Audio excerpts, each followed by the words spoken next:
অভিনয় নয় শোনো, করতহি পুলো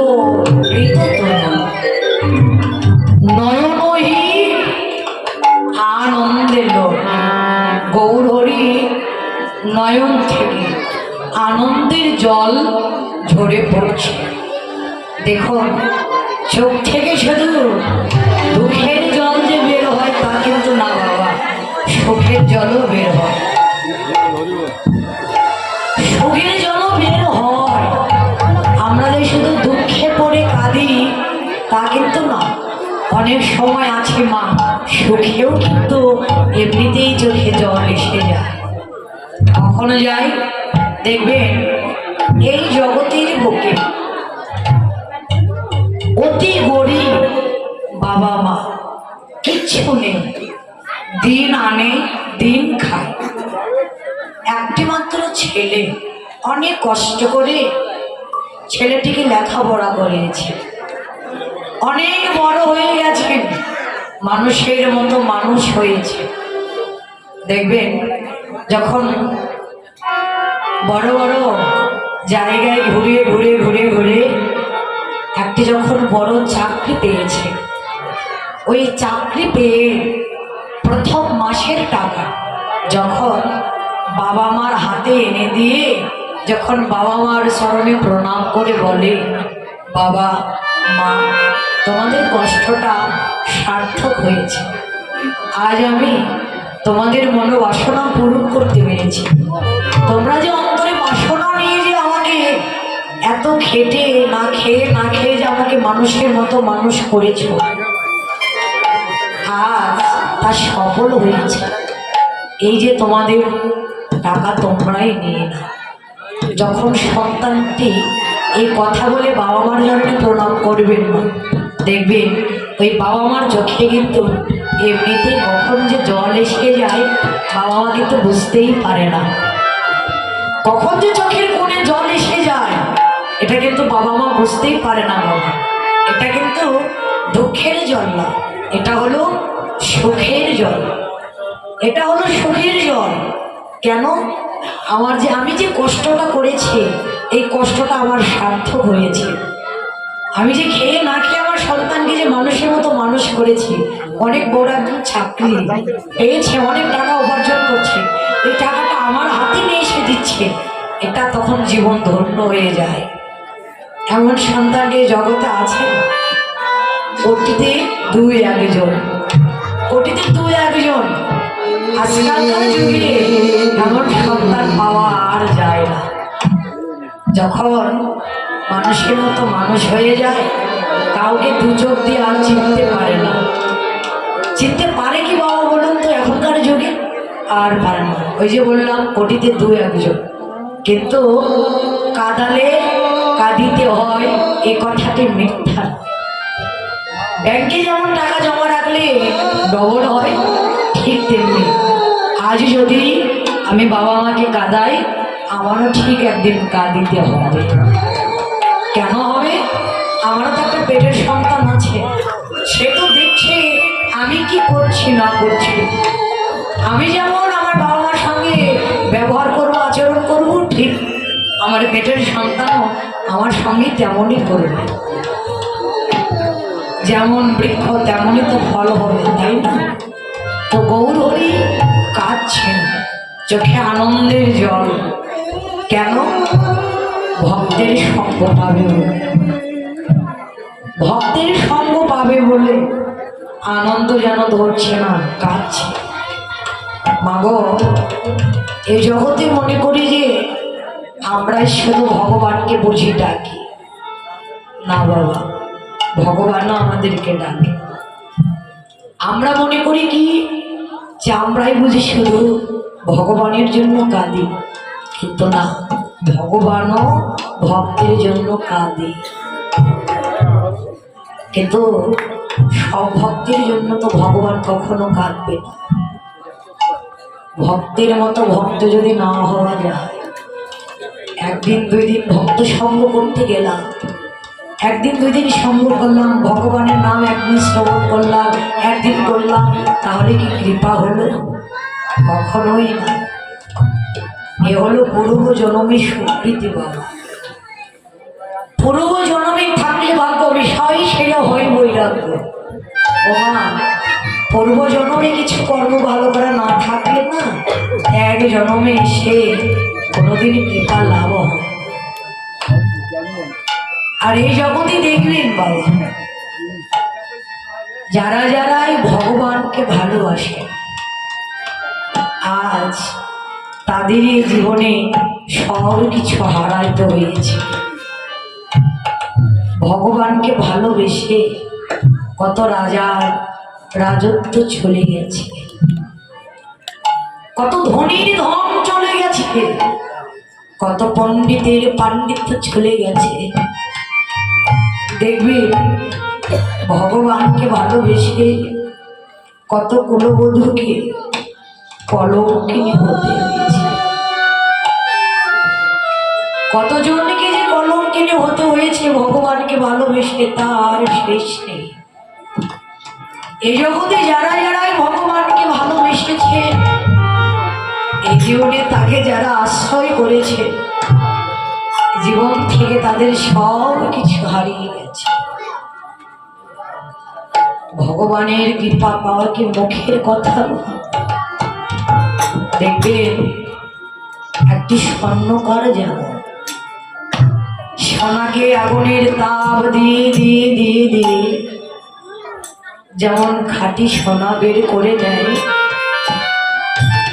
ঠিক তেমনি ভগবানও ভক্তকে এত কাঁদা এত কাঁদা এত কষ্ট দেয়, কষ্ট দিয়ে দিয়ে দিয়ে তারপর যখন কিছু থাকে না, একেবারে তাকে পথের কাঙ্গাল হয়ে যায়, তখন তার চরণে তাকে আশ্রয় দিয়ে দেয়। এই জগতে যারাই ভগবানকে ভালোবেসেছে তারাই শুধু নয়নের জল ছাড়া তার কাছে আর কিছু পায় না। শাস্ত্রে বললেন, দেখো কাটার আঘাত ছাড়া যেমন গোলাপ ফুল তোলা যায় না, ঠিক তেমনি দুঃখ ছাড়া বিরহ ছাড়া যন্ত্রণা ছাড়া কোনোদিন ভগবানের কৃপাও লাভ হয় না। আঘাত ছাড়া যেমন গোলাপ ফুল তোলা যায় না, ঠিক তেমনি দুঃখ ছাড়া কোনোদিন ভগবানের কৃপা লাভ হয় না। কিন্তু এই জগতে দেখবেন যারা ভগবানকে ভালোবাসে না, ভগবানের কাছে তারা নয়নের জল ছাড়া জীবনে কোনোদিন সুখ চায় না, কোনোদিন সুখ চায় না। কারণ দুঃখ না পেলে তো ভগবানকে আমরা কোনোদিন ডাকব না। যখন সুখী থাকি তখন কি ভগবানকে কেউ আমরা ডাকি বাবা? দুঃখে তো পড়লেই তো ভগবানকে ডাকতে থাকি সারাদিন। সুখের সময় তার কথা আমরা মনে করি না, কিন্তু দুঃখের সময় মনে করি। কিন্তু বললেন কি, ভক্তি যেখানে ভগবান সেখানে, ভক্তি যেখানে নেই ভগবানও সেখানে নেই। ভক্তি ছিল কোথায়? পঞ্চ পাণ্ডবের মধ্যে, তাই ভগবানও তাদের সঙ্গে ছিল। আর ভক্তি ছিল না দুর্যোধনের মধ্যে, ভগবান তাদের সঙ্গে ছিল না। তো যেখানে ভক্তি সেখানে ভগবান।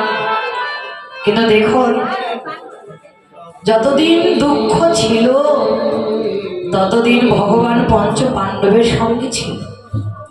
যখন একটু সুখের দিন দেখতে পেয়েছেন, ভগবান তাদের সঙ্গ ছেড়ে চলে যেতে পেরেছে।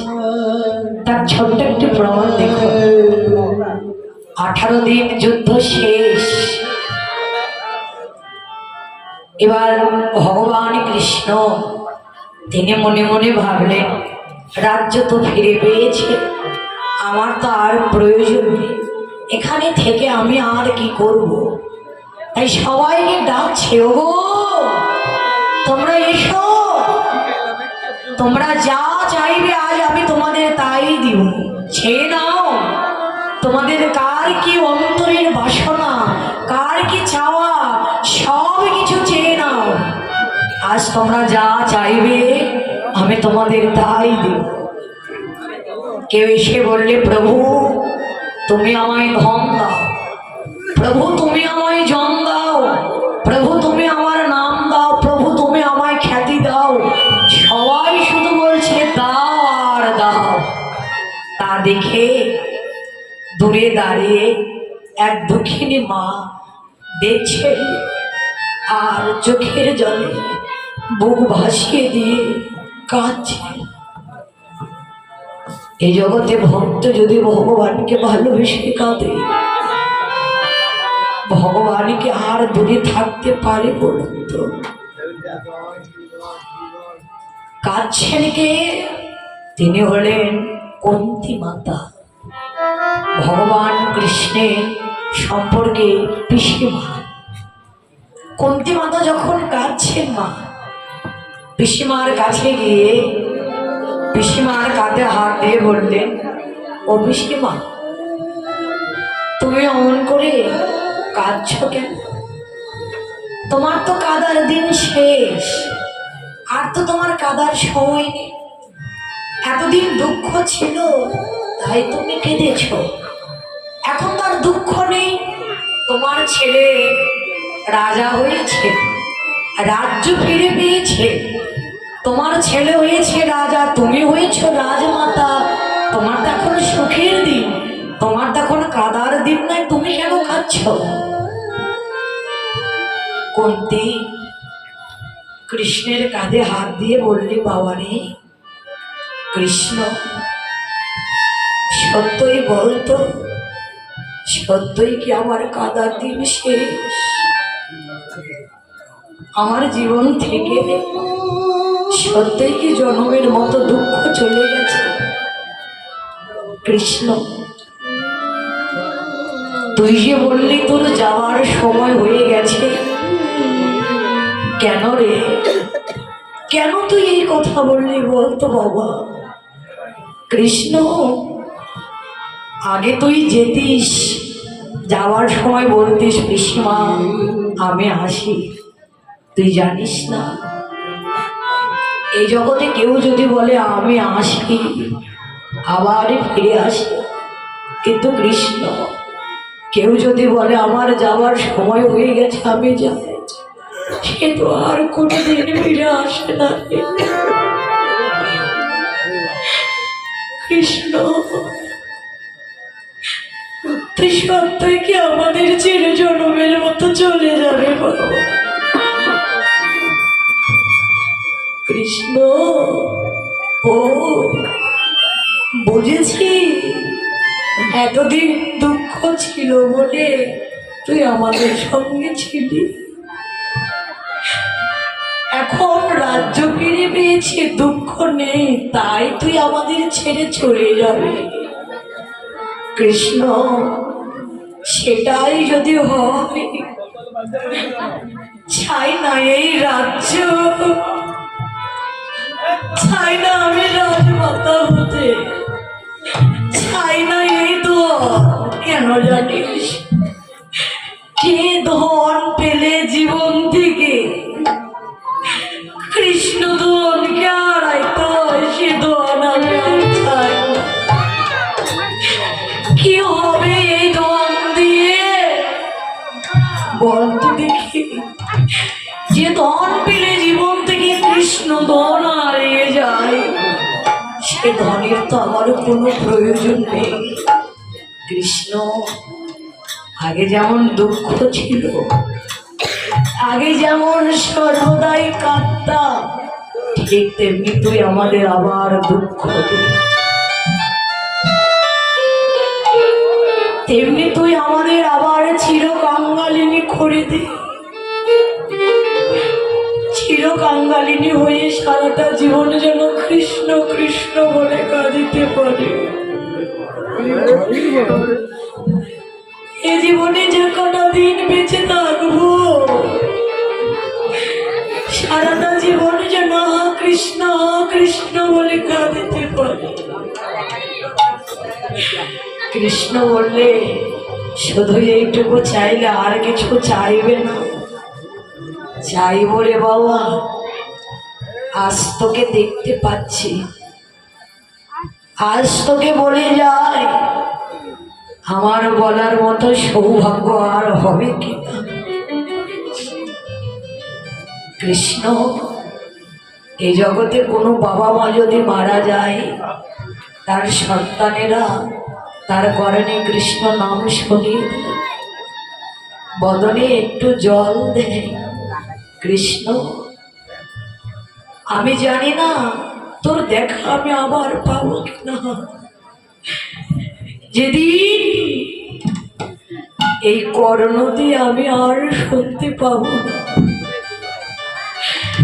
যেদিন এই নয়ন দিয়ে আমি আর দেখতে পাবো না,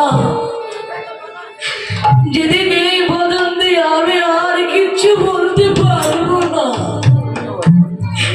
যেদিন এই দুটি হাত দিয়ে আমি কোনো কর্ম করতে পারবো না,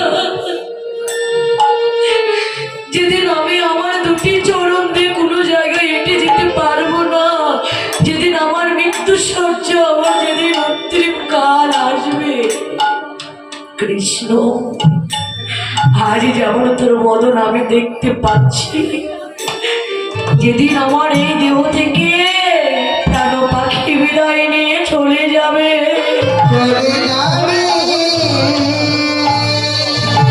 কৃষ্ণ সেদিনে তুই আমার পুত্র হয়ে তোর নিজের বদনে মধুরে কৃষ্ণ নাম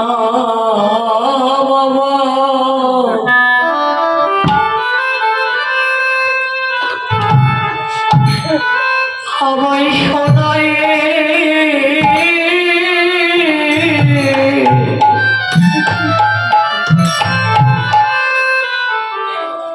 শোনায় দে